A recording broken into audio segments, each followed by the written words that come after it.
Hi hello welcome to టిఎన్కేఎస్ఎస్.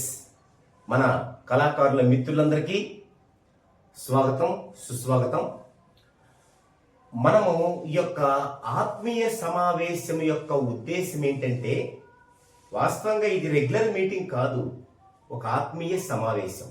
ఏంటంటే దీంట్లో నేను ఆహ్వానించిన వాళ్ళందరూ కూడా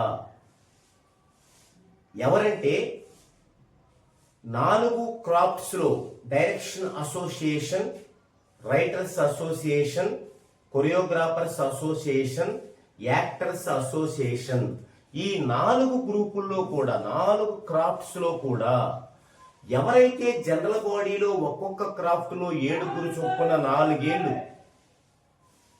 ఎవరైతే జనరల్ బాడీలో ఒక్కొక్క క్రాఫ్ట్లో 7 చొప్పున 4 ఏళ్ళు 28 మంది ఉన్నారో ఆ 28 మందినే ఈ ఆహ్వానానికి పిలవడం జరిగింది. ఓకే, అయితే చాలా చాలా కారణాల వల్ల అందరూ రాలేకపోయినందున ఈ వీడియో ద్వారా నేను మీకు ఏం చెప్పాలి అనేది వివరంగా చెప్తున్నాను. ఆటోమేటిక్గా దీన్ని ఇంట్రెస్ట్ ఉండే వాళ్ళందరికీ కూడా నేను చెప్తున్నాను విడిగా, ఇప్పుడు మళ్ళీ మీకు చెప్తున్నాను. గుర్తుంచుకోండి, ఇది జనరల్ బాడీ వాళ్ళకి సంబంధించిన వీడియో. దీన్ని మనం పబ్లిక్ చేయకూడదు, ఇది ఒక సీక్రెట్. ఓకే, మీకు ఇదంతా చూసిన తర్వాత మీ యొక్క ఇంట్రెస్ట్ ని తెలియచేయండి. ఇది ఇక్కడ ఎవరినైతే ఆహ్వానించానో వారికే పంపించేటువంటి వీడియో. ఓకే, అయితే మొదటిగా ఆగస్టు 15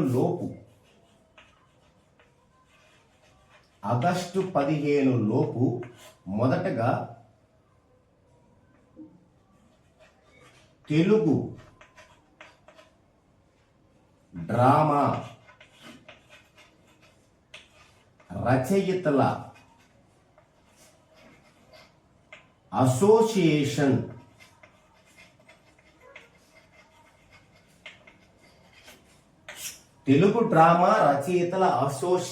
ని మొదటగా రిజిస్ట్రేషన్ చేయటానికి రెడీ అవుతున్నాం. ఓకే, దాని తర్వాత తెలుగు డ్రామా దర్శకుల association, Telugu drama dance masters association, Telugu drama actors association అనేది మనకి డిసెంబర్ కల్లా కంప్లీట్ చేద్దాం. మొదటగా ఇది పెట్టుకున్నాం. నేను దీనికి సంబంధించి మీకు పూర్తిగా వివరిస్తాను, మిగతాయి కూడా అలాగే. ఓకే, ఫస్ట్ మీకు అర్థం అవ్వాల్సింది ఏంటంటే, ఎవరైతే జనరల్ బాడీలో ఉంటారో వారందరూ కూడా దానికి సంబంధించినోలే ఉండాల్సిన అవసరం లేదు. ఇది రైటర్స్ అసోసియేషన్. దీంట్లో జనరల్ బాడీలో ఉండే 7 రైటర్సే అవ్వాల్సిన అవసరం లేదు. అర్థమవుతుందా? కళాకారులు అయితే చాలు. మరి ఎవరంటే అందులో తీసుకునే వాళ్ళందరూ రైటర్స్ తీసుకుంటాం. రైటర్స్ కావాలనుకునే వాళ్ళని, రైటర్స్ గా ప్రాక్టీస్ చేస్తున్న వాళ్ళని తీసుకుంటాం అన్నమాట. ఓకే, సరే. ఇప్పుడు దీనిలో ఎవరైతే ఉండదలుచుకున్నారో వారు ఏం చేయాలి? ఈ 7 ఏం చేయాలి అంటే, దీనికి ఇది చేయటానికి, మెయింటైన్ చేయటానికి ఖర్చు ఉంటుంది, అలాగే దీనికి ఆదాయం కూడా వస్తుంది. మొదటగా ఖర్చు చెప్తాను, తర్వాత ఆదాయం చెప్తాను. ఖర్చు ఏంటంటే, ఫస్ట్ రిజిస్ట్రేషన్ కి 7,000 ఖర్చు అవుతుంది. ఇది మొదటి ఖర్చు. దీని తర్వాత రిజిస్ట్రేషన్ అయిపోయిన తర్వాత ఒక రూమ్ తీసుకోవాలి, ఆఫీస్ రూమ్. యాక్చువల్గా ఏంటంటే, ఎవరైతే దీంట్లో ప్రెసిడెంట్ ఉంటారో ఆ ప్రెసిడెంట్, ఇదిగో మా దగ్గరే ఉంది, దీనికి మేము ఎలాంటి రెంట్ ఇవ్వాల్సిన అవసరం లేదు, లేదా మాకు తెలిసిన వాళ్ళు ఇస్తున్నారు అంటే ఎవరో ఒకరు డొనేట్ చేయాలి వాస్తవంగా. కానీ మనకెవరు డొనేట్ చేస్తారు? అందుకు మనం ఏం చేస్తామంటే, ఎవరైతే ప్రెసిడెంట్ గా ఉంటున్నామో వారి ఇంటిదో లేకపోతే ఇంకొకటో ఒక పన్ను, అంటే మనం శిస్తు కడతాం కదా, ఇంటి పన్ను, ఆ స్లిప్ కావాలి. అంటే అక్కడే ఆఫీస్ పెట్టినట్టు. కానీ ఆఫీస్ అక్కడ పెట్టం, తర్వాత పెట్టుకుంటాం ఎక్కడో. రిజిస్ట్రేషన్ అవ్వాలంటే అది జరగాలన్నమాట. అయితే ఒకవేళ మనం ఏది పెట్టుకున్నా ఒక రూమ్ తీసుకుంటాం. అట్లీస్ట్ రూమ్ మనకి 1200 లేనిది రూమ్ లేదు నెలకి. ఈ 1200 ఇంటూ 12 లేదా 1500 వేసుకోండి. 12 అంటే సంవత్సరానికి ఎంత అవుతుంది? 18,000. ఇది రెండవ ఖర్చు. ఫస్ట్ ఖర్చు రిజిస్ట్రేషన్, రెండవ ఖర్చు సంవత్సరం మొత్తం మీద 18,000. ఇక మూడో ఖర్చు ఒక కరెంట్ అకౌంట్ ఓపెన్ చేయాలి. ఈ అసోసియేషన్ కి ప్రెసిడెంట్ సెక్రటరీల మీద ఒక కరెంట్ అకౌంట్ ఓపెన్ చేయాలి. మినిమం మనకి అది 5,000 అవుతుంది. కరెంట్ అకౌంట్ 5,000 అవుతుంది. ఇది మెయిన్ ఖర్చు. అంటే 18, 25, 30,000. ఎవరైతే దీనిలో 7 ఉంటున్నారో ఆ 7 ఇది పెట్టుకోవాలి సంవత్సరం మొత్తం మీద. ప్రజెంట్ ఎంత? 7, 5, 12. ప్రజెంట్ 12 ఏంది? మనిషికి 2,000 పెట్టుకోవాలి. తర్వాత రూమ్ రెంట్ ఏర్పాటు చేసుకోవాలి. ఇది ఖర్చు. ఇక ఇక్కడ నుంచి మనము డైరెక్టర్స్ అసోసియేషన్ తరపున నెలకొకసారి దర్శకులకు సంబంధించి ఏమైనా చేస్తున్నట్టుగా కార్యక్రమాలు చేయాలి. ఉదాహరణకి మన సభ్యులు జాయిన్ అవుతారు ఇక్కడ నుంచి. ఆ సభ్యుల్లో అంటే ఇప్పుడు మనం రచయితల గురించి చూస్తున్నాం కదా, రచయితల గురించి చూద్దామండి.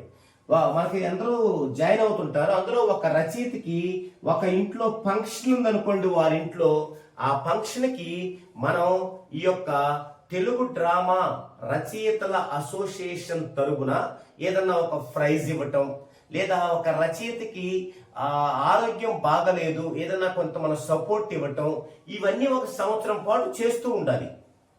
అలాగే బయట ఎక్కడన్నా తిరునాళ్ళు కానీ ఏదన్నా ఉత్సవాలు జరుగుతున్నప్పుడు పబ్లిక్ కి మన తెలుగు డ్రామా రైటర్స్ రచయితల అసోసియేషన్ నుంచి ఏం చేయాలి? ఏదైనా వాటర్ పంపిణీ చేయటం, ఇలాంటి ఖర్చులు ఉంటాయి. అవి మన ఇష్టం, అందులో ఉన్న వాళ్ళ ఇష్టం. నా అంచనా ప్రకారం నెలకు ఒక 5,000 ఖర్చు ఉంటుంది. మొత్తం మీద 60,000 ఉంటుంది. మొత్తం మీద సంవత్సరం ఒక 60,000 మనం పెట్టాల్సి వస్తుంది. 60, 30, 90. ఇది ఏ అసోసియేషన్ అయినా ఒక అసోసియేషన్ లో ఉండే 7 ఒక సంవత్సరానికి 90,000 అంటే ₹1,00,000 ఖర్చు. ఓకే, అంటే ఒక్కొక్కరికి ఎంత పడుతుంది? 15,000 వరకు పడుతుంది. ఇది ఖర్చు. ఓకే, మరి ఇక దీనికి ఆదాయం ఎలా వస్తుంది అనేది చూద్దామండి. మనము ఈ యొక్క రచయితలందరినీ కూడా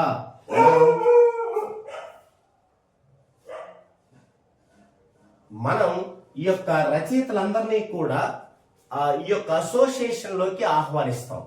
ఆహ్వానించి వారికి ఒక ఫీజు పెడతాం. అంటే ఇందులో జాయిన్ అవ్వటానికి ఒక ఫీజు, అంటే సంవత్సరానికి ₹1,000 కానీ అలా ఒక ఫీజు పెడతాం. దాంతో వాళ్ళు జాయిన్ అవుతారు. దీనికి ఆ యొక్క సంవత్సరానికి ₹1,000 చొప్పున ఒక 10 మంది జాయిన్ అయ్యారనుకోండి, 10,000. ఈ 10,000 అనేది ఈ యొక్క 7 ఇప్పుడు దాకా పెట్టిన ఖర్చు నిమిత్తం వాడచ్చు.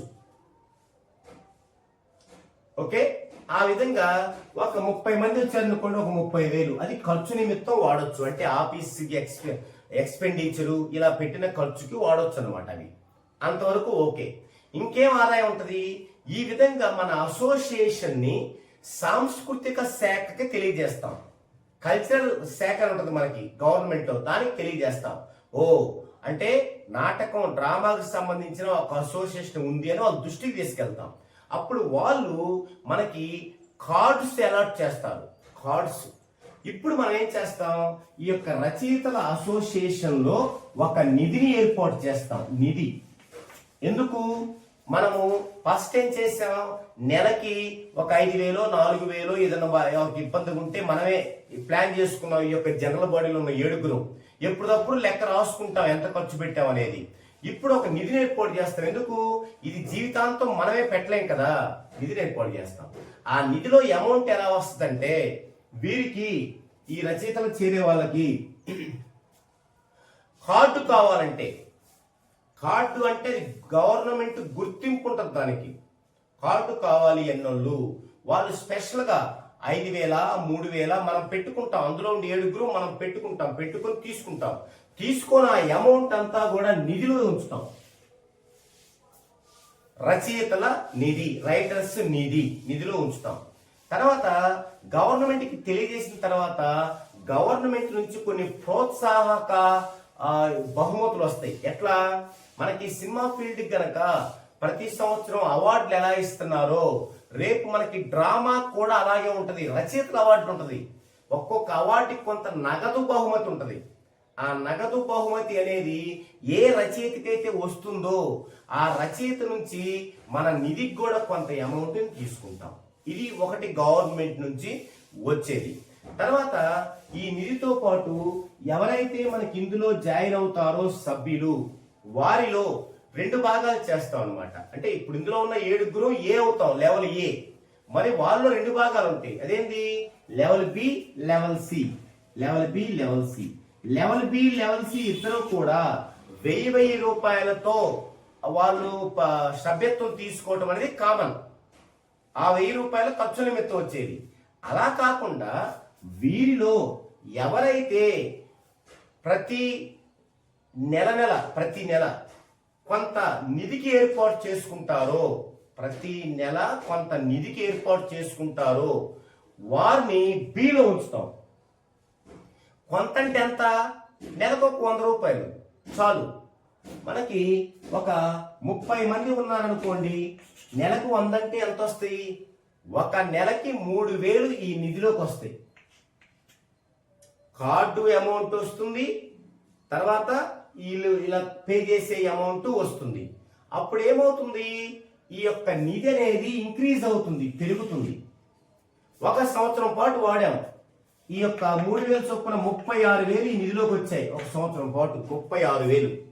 ఈ 30 మంది కార్డు తీసుకున్నాం అనుకోండి, 5,000 వేసుకున్నాం అనుకోండి, 35,000, 1,50,000. 36, 1,50,000, 1,86,000 నిధిలో ఉంటుంది. 1,86,000 ఉంటుంది. 1,00,000 అయిన దగ్గర నుంచి ఏం చేస్తామంటే, ఇందులో ఎవరైతే లెవెల్ బిలో ఉన్నారో వీరే ఆ డబ్బు తీసుకునేలాగా ప్లాన్ చేస్తాం. అంటే ఒక అవసరం వచ్చింది, వాళ్ళే తీసుకోవచ్చు. ఏ ఇంట్రెస్ట్ కి, 2 రూపీస్ ఇంట్రెస్ట్ కి. ఇప్పుడు బయట ఎన్నో తాకట్లు పెట్టాలి ఇంట్రెస్ట్ కావాలంటే, మన నిధిలో నుంచి వాళ్ళే తీసుకోవచ్చు. అయితే ఏ కండిషను, వీళ్ళు తీసుకొని 3 నెలల లోపు మరలా దాన్ని కట్టుకోవాలి. ఎందుకంటే మరి ఇంకొకరికి అవకాశం ఉండాలి కదా. ఈ విధంగా ఇందులో వచ్చే వడ్డీ అంతా మన నిధిలోకి వస్తుంది. అది ఎందుకు ఉపయోగపడుతుంది, మీ అవసరాలకి.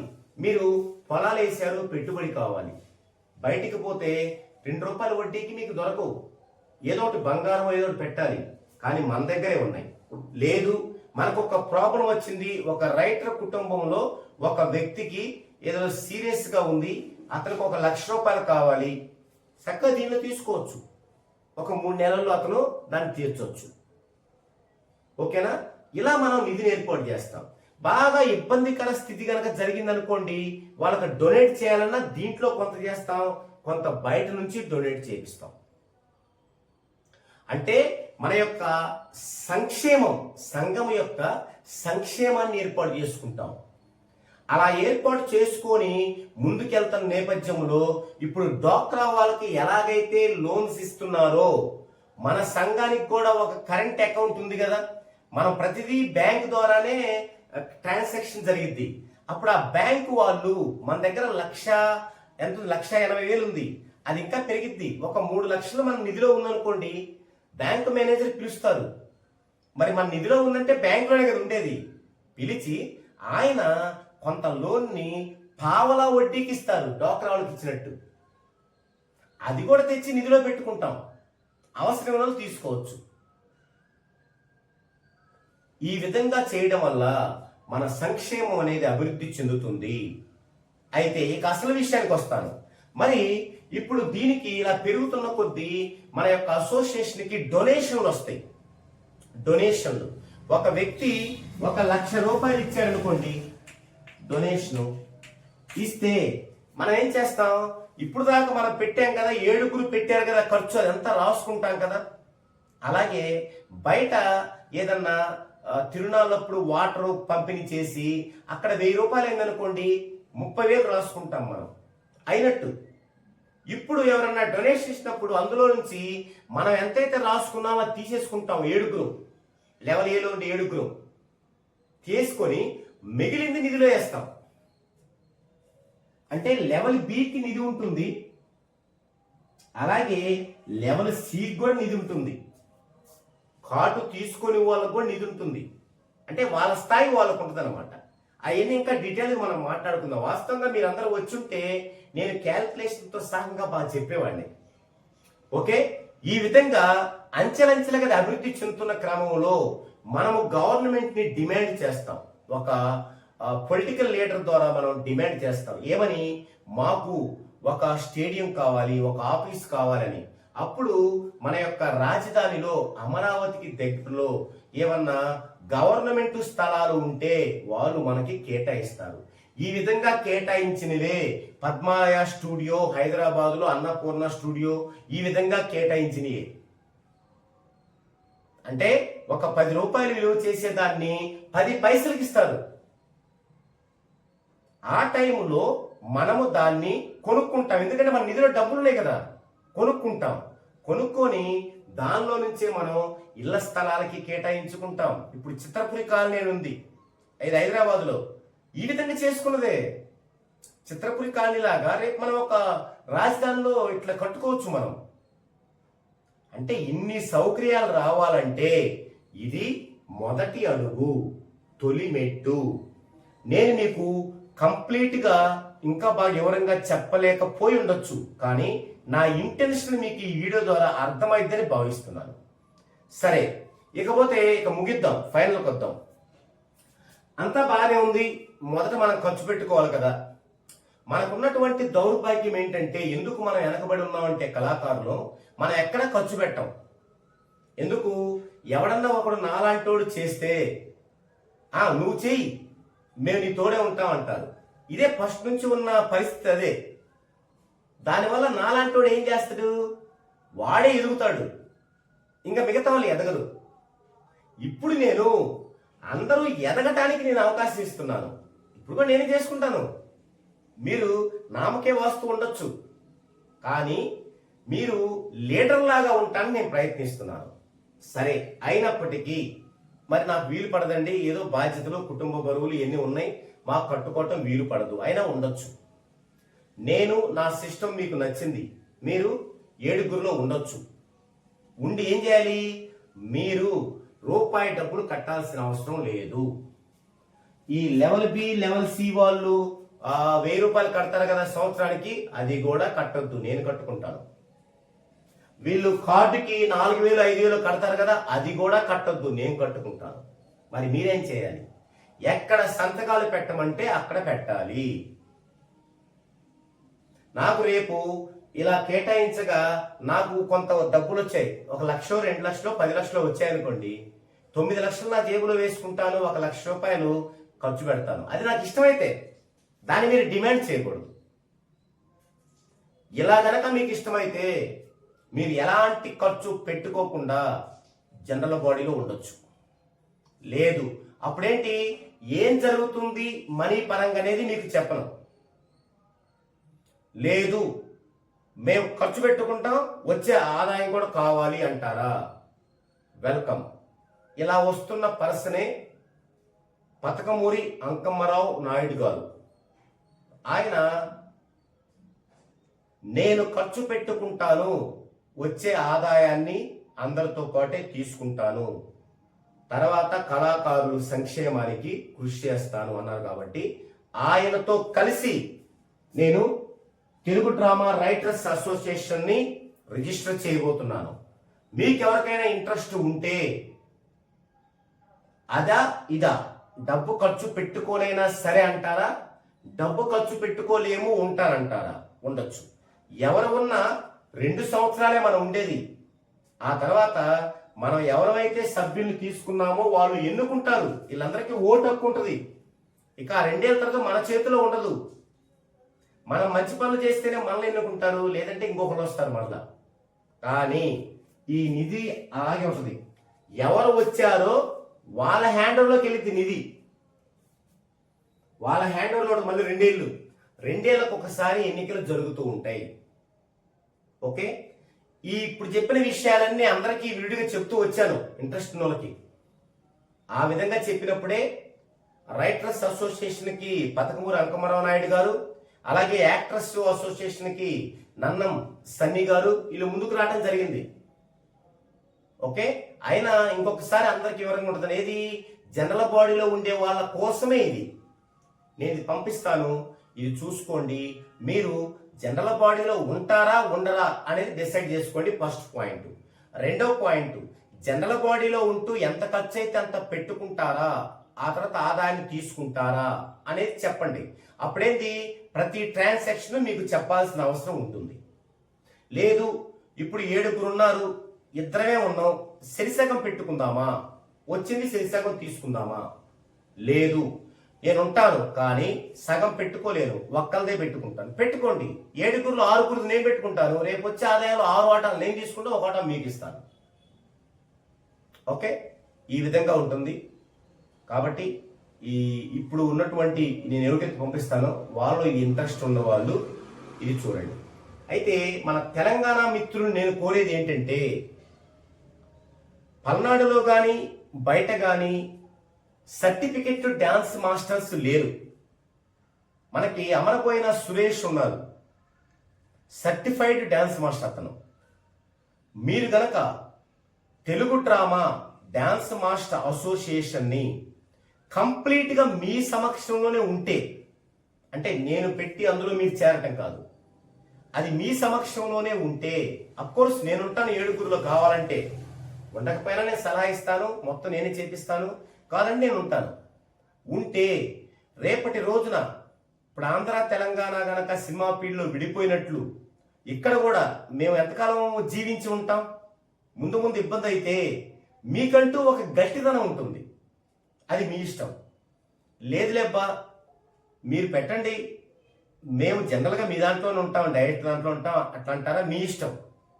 నేను మీ అందరికీ అర్థమయ్యేలాగా సంపూర్ణమైన విషయ పరిజ్ఞానాన్ని దీని గురించి మీకు అందించాను అనుకుంటున్నాను. ఇది కేవలం జనరల్ బాడీలో ఉండే వారి కోసమే. కాబట్టి దీన్ని మీరు చూసుకొని డౌట్స్ ఉంటే అడగండి.